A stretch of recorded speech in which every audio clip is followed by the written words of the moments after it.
जब कोई बालक अपने समाज के द्वारा ठुकराया जाए, स्कूल में बैठने की जगह न मिले, पानी पीने को मटकी छूने की इजाज़त न हो और वही बालक आगे चलकर पूरी दुनिया को मानवता, समानता और न्याय का रास्ता दिखाए, तो समझ लीजिए वो कोई साधारण इंसान नहीं, एक युग पुरुष होता है।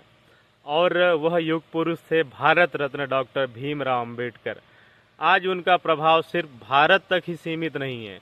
America, England, Japan, Australia, Canada, Germany और मॉरिशस जैसे देशों में उनकी मूर्तियां स्थापित हैं, मूर्तियां लगी हुई हैं।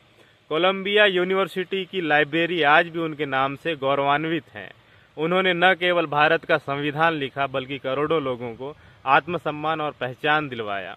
उन्होंने महिलाओं को अधिकार दिए और शिक्षा को सबसे बड़ा हथियार के रूप में प्रयोग किया। अंबेडकर साहब ने कहा था, शिक्षित बनो, संगठित रहो, संघर्ष करो।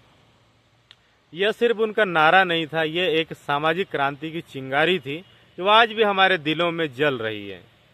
साथियों, डॉक्टर अंबेडकर ने दलितों को हक, महिलाओं को सम्मान और हर इंसान को समानता का अधिकार दिलाने के लिए जीवन भर संघर्ष किया।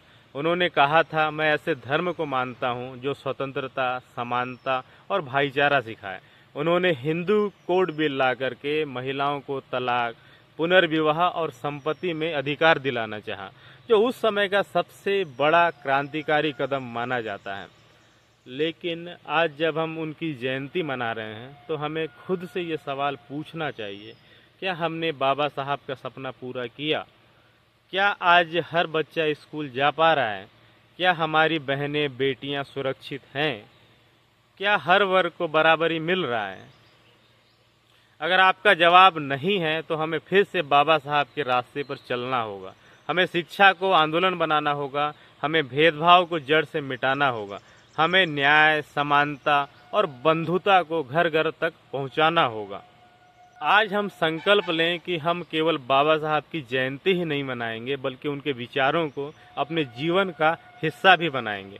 हम खुद तो पढ़ेंगे ही और दूसरे को भी पढ़ाएंगे। हम भेदभाव के खिलाफ आवाज़ उठाएंगे, हम महिलाओं को बराबरी का हक दिलवाएंगे और हम उस भारत को बनाएंगे जो बाबा साहब के सपनों का भारत है।